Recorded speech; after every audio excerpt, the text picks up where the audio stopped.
In news from our neighbours, President Emmerson Mnangagwa has been sworn in for a second term as President of Zimbabwe.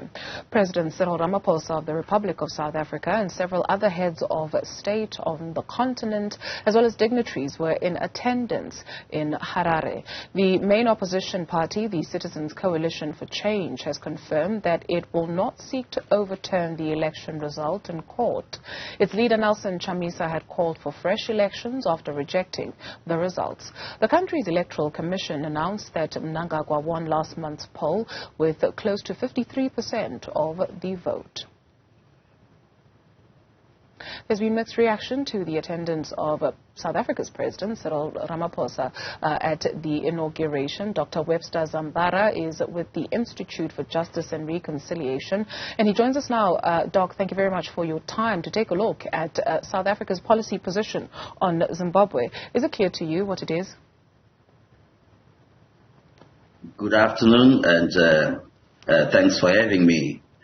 South Africa's participation, particularly at the level of President Ramaphosa, as well as the Minister of Department of International Relations and Cooperation, Naledi Pandor, is probably the strongest delegation in attendance there. And it speaks volumes of the relations that exist between South Africa and Zimbabwe.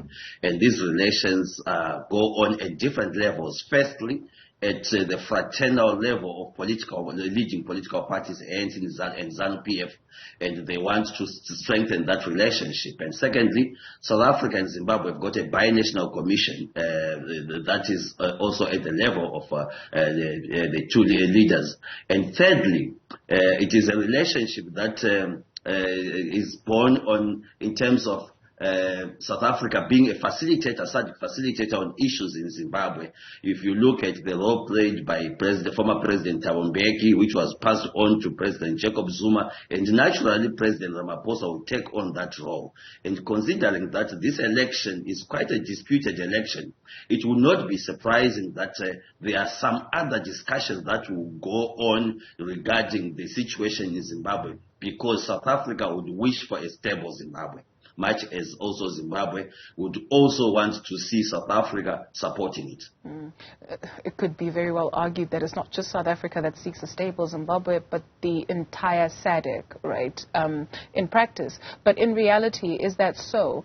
What has been your assessment of the region's response to Zimbabwe in particular over the years?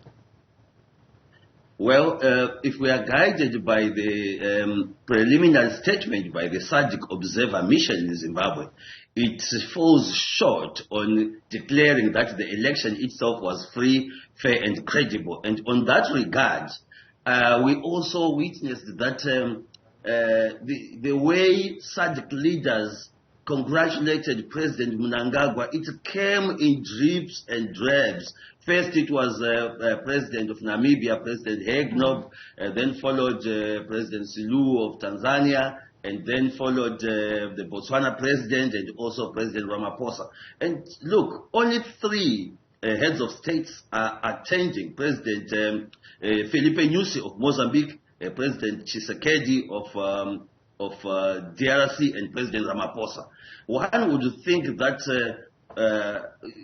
it has not been well received. However, most SADC countries have got dignitaries there representing their governments, and also as far as Kenya, Nigeria, South Sudan. So it depends on how one looks at it. What will happen if the final report of the SADC Observer Mission is demeaning? But we should look at it as more remedial in terms of its approach.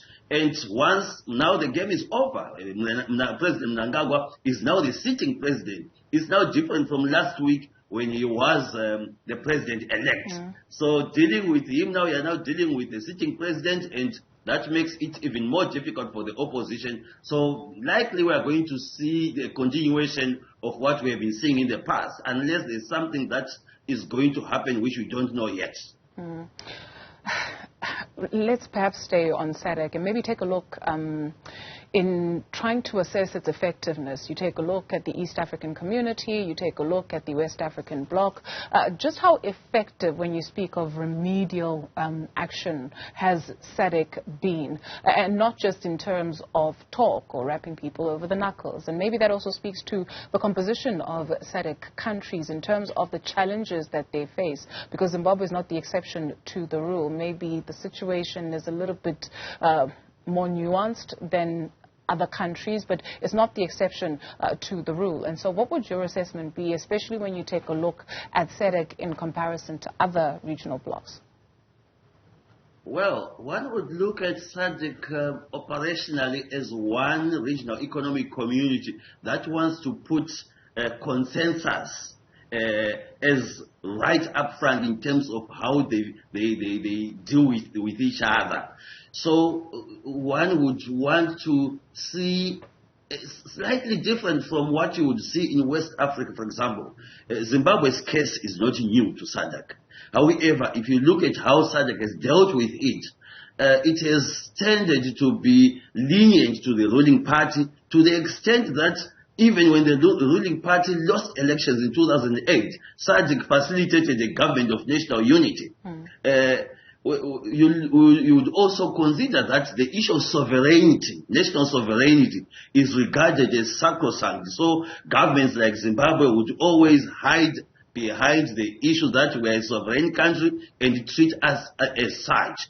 So the issue of consensus, the issue of cooperation, the issue of peace and security is dealt with soft gloves when they are dealing with each other as leaders. So there wouldn't be much of expectation to come from SADC. Instead, SADC is again likely going to call for dialogue again. You ask the opposition to use the existing legal routes, that the courts, and also respect the rule of law. So those issues, when you look at governance, one would concede that SADC uses soft gloves when it is dealing with the ruling parties and when they deal with each other.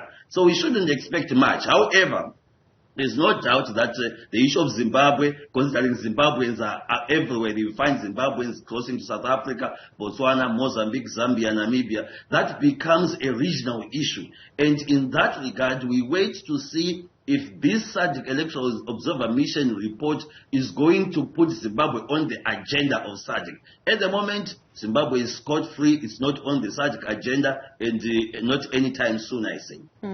Is it so impossible to think that some Zimbabweans actually want the ZANU-PF or ZANU-PF to still be in power? I mean, you take a look at some of the ruling parties from SADC. It's people or parties that have been there post-independence, and they've been there for a number of years. And maybe that also speaks to perhaps when we speak about reaction in terms of SADC or people holding each other to account. But is it so impossible to think that there are people who are just satisfied with ZANU-PF in the country? You see, this is the tragedy of having a first-past-the-post-election system.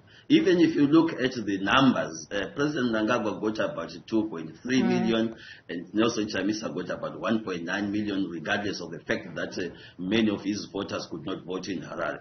That on its own gives you almost a 50-50 in terms of numbers.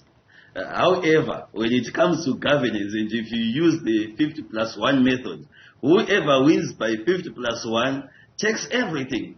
And I think it would need some form of benevolence leadership, which we don't seem to have in many countries, that would recognize that even if you have lost the election against me, but I treat you with the recognition that there are so many people who also voted for you. And there's no doubt that there are so many people who want ZANU-PF.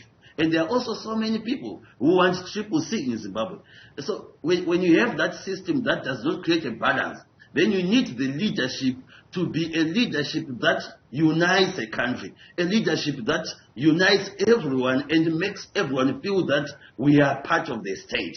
Unfortunately, that's not what we seem to be seeing in Zimbabwe because of this rivalry and antagonism that happens, that is, we have seen since 2018, when again Nelson Chamisa lost marginally to President Mnangagwa. One would wish that a developmental state would be a developmental state for everyone, regardless of whether you lost or won election. And I would actually think even regionally, those are some of the issues that we should look at. The treatment of opposition political parties, the treatment of civil society should be part and parcel of the discussions at SADC, so that you have a region that promotes democracy, rule of law, peace and security.